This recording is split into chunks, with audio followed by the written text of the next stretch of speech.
Bueno, nos vamos a la información internacional y a una situación realmente muy compleja que se está dando en Ecuador, porque nosotros contábamos el otro día, lo veníamos charlando en producción y demás, bueno, se iniciaba el juicio político por corrupción al presidente Lasso. Y hoy nos sorprendimos con esa conferencia de prensa en la que decide disolver el Congreso. Así es, mientras se desarrollaba el juicio político, él incluso había hecho su defensa en ese juicio político, bueno, súbitamente tomó la decisión de cambiar de estrategia y en vez de intentar defenderse dijo, está claro que el Congreso me quiere destituir, con lo cual antes que ellos lo hagan, yo voy a disolver el Congreso y llamar a elecciones. Y además me voy a quedar 6 meses más, ¿no? Que también es parte de lo que uno necesita dilucidar respecto de las cuestiones legales. ¿Es posible que esto suceda de esa manera? Bueno, el recurso constitucional fue utilizado y hoy es una realidad muy compleja la que está viviendo Ecuador. Muy bien, para hablar de este tema estamos en comunicación con Susana Roa Chejín. Ella es periodista de GK, una prestigioso medio de comunicación ecuatoriana. Te queremos agradecer por el contacto. Aquí Lorena Toso y Javier Borelli te saludamos. Muchas gracias, ¿cómo estás? Un placer, Lorena y Javier. Muchas gracias por la invitación y gracias por el interés en lo que está pasando en Ecuador.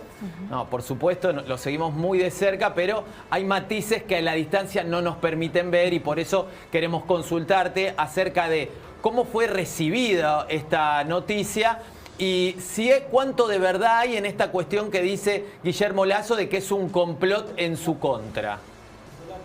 Bueno, realmente hoy en la mañana nos despertamos con el decreto y con el anuncio de que había disuelto el Congreso, que es una medida que está establecida en la Constitución de 2008. Se puede hacer mutuamente, la Asamblea se lo puede hacer al presidente se lo puede hacer a la Asamblea, solo que en el caso del presidente la medida es inmediata. Y en el caso de la Asamblea se necesitaban votos. Ya pasó en 2022, en junio de 2022, cuando fue el paro nacional acá en Ecuador, que duró 18 días. La Asamblea intentó aplicar este recurso contra Guillermo Lasso y no tuvo los votos necesarios. Eso quiere decir que ya la Asamblea no podía volver a aplicar este recurso. Ajá, es por única vez, claro. Exacto, y ahora Guillermo Lasso decidió aplicarlo mediante un decreto, es inmediato, o sea, en la madrugada ya nos llegaron reportes de que la policía entró y sacó a las personas que estaban en la Asamblea, entonces fue inmediato, ya no tenemos Congreso el día de hoy. Ahora, y... Sí. Susana, no tienen congreso el día de hoy, uno lo escucha y verdaderamente uno se siente azorado, lo contás vos, está dentro de la Constitución, es una herramienta constitucional que tiene el presidente Lasso. Ahora, ¿cómo sigue institucionalmente la historia? ¿Se gobierna a través de decreto? ¿Hasta cuándo se puede quedar? Sí, se gobierna a través de decreto, pero solo para proyectos de urgencia económica. Y esos tienen que ser analizados por la Corte Constitucional. No puede expedir otro tipo de leyes, al menos no hay esa parte en la Constitución ni en ningún otro cuerpo legal. Realmente las leyes en Ecuador no suelen estar tan claras y esta es la primera vez que pasa, es la primera vez que podemos ver esto ya como en una realidad. Y nos damos cuenta que todavía hay muchas dudas y muchas incertidumbres que no están tan claras en la ley. De hecho, había una confusión muy grande sobre qué tipo de leyes se podía expedir. Se aclaró que solamente proyectos de ley económicos, ya lo hizo esta mañana, ya presentó unas reformas tributarias, tienen que ser evaluadas por la Corte Constitucional y si ellos dan un dictamen favorable, se aplicará tal y como fue enviado. Susana, esta misma decisión, que es porque él argumenta una crisis institucional para poder aplicar este decreto.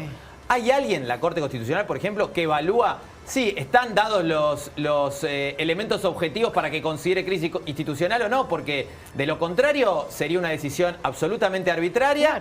Y bueno, no sé si no podríamos hablar casi también de un golpe de Estado. Sí, no es que la Corte puede hacerlo, sino a priori, digamos. No es que la Corte por ley tiene que evaluar, pero sí se deben presentar demandas de inconstitucionalidad para que lo haga.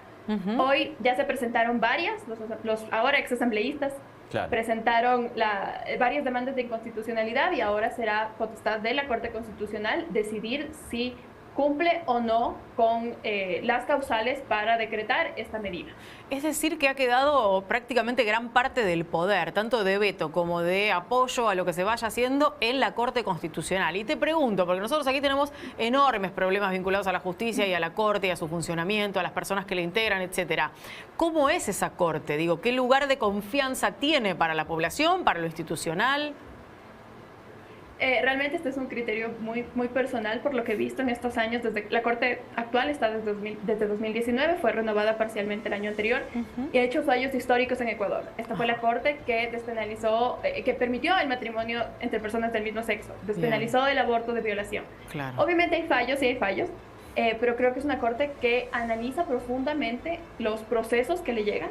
Y estoy realmente muy atenta a leer el fallo que emitan. Creo que todos sus fallos han sido muy justificados, muy claros y muy explicativos, entonces estoy atenta a decidir. No les puedo decir específicamente va a tomar una... Pero de todas maneras, ¿no? Tiene legitimidad, por lo que vos decís, no es una cuestión que, como en Perú, por ejemplo, se hablaba de el bajo nivel de apoyo popular, de reconocimiento, no es el mismo caso este que estamos hablando, pero también te pregunto por esa situación un poquitito similar que se vio en el gobierno peruano, si hubo mucha protesta callejera, si hubo mucha reacción popular. ¿Qué está pasando ahora en Ecuador? ¿Ha habido reacciones? ¿Hay anuncios de acciones? No todavía, ese era uno de los temas que nos preocupaba, porque ya en enero la CONAIE, que es la Confederación de Nacionalidades Indígenas, y quien ha liderado los 2 últimos paros en Ecuador, dijo que en caso de que el presidente anule o disuelva la asamblea, habría un paro nacional de nuevo. Claro. Hoy en la tarde se pronunciaron, dijeron que por el momento harán asambleas en territorio y que estarán atentos, entonces no se ha anunciado una movilización masiva todavía. Bien. Pero sé que siempre es una posibilidad. Creo que desde junio del año anterior es un fantasma que está constantemente alrededor de nosotros, entonces siempre estamos atentos a eso. Todavía no ha pasado nada a ese nivel, pero siempre hay esa posibilidad. Susana, muchísimas gracias por tu claridad, por haber dialogado con nosotros y contarnos este estado de situación. Como decía Javi, a veces a la distancia hay algunas cuestiones que se pierden de vista. Es importante y lo vamos a estar siguiendo. Muchísimas gracias. Muchísimas gracias a ustedes. Gracias.